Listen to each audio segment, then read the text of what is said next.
Hey everyone, welcome back to MA Construction and Remodeling.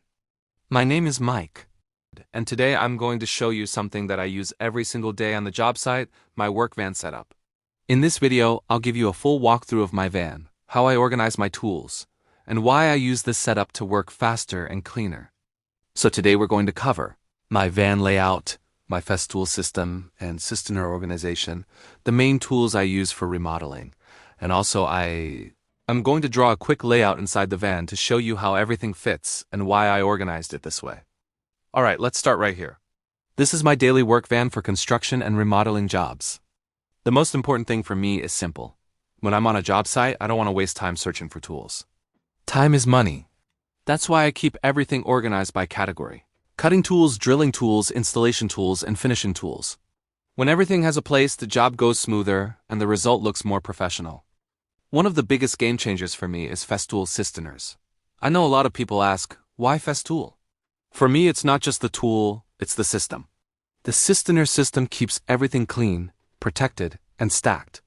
It also saves time loading and unloading. Let me show you how I organize them. I keep the most used cisterners easy to reach, and the heavy ones lower for safety. Now I'll show you a few of my favorite tools. I use a lot for remodeling. This one is my go-to tool for clean cuts and fast work. And this one is perfect for finish work because it gives clean results. I'm going to be making more videos reviewing each tool step by step, showing real use on the job site, not just talking about it.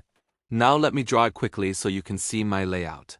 My goal is to have a system where my most used tools are closest to the door, my expensive tools are stored safely, and everything is organized so I can move fast at the job site. If you have a van setup too, tell me what you would change or improve. I'm always looking for better ways. Also, I want to ask a small favor. If you like construction, remodeling, tools, or job site videos, please subscribe to my channel. Subscribing really helps my channel grow and allows me to post more content for you. And please comment below, what kind of videos do you want me to make? Tools reviews? Van setup organization? Job site remodeling walkthroughs? Before and after remodel videos? I want to make videos every day for you, so tell me what you want to see next. Thank you so much for watching. Don't forget to like, subscribe, and comment. It means a lot. This is MA Construction and Remodeling. And I'll see you in the next video.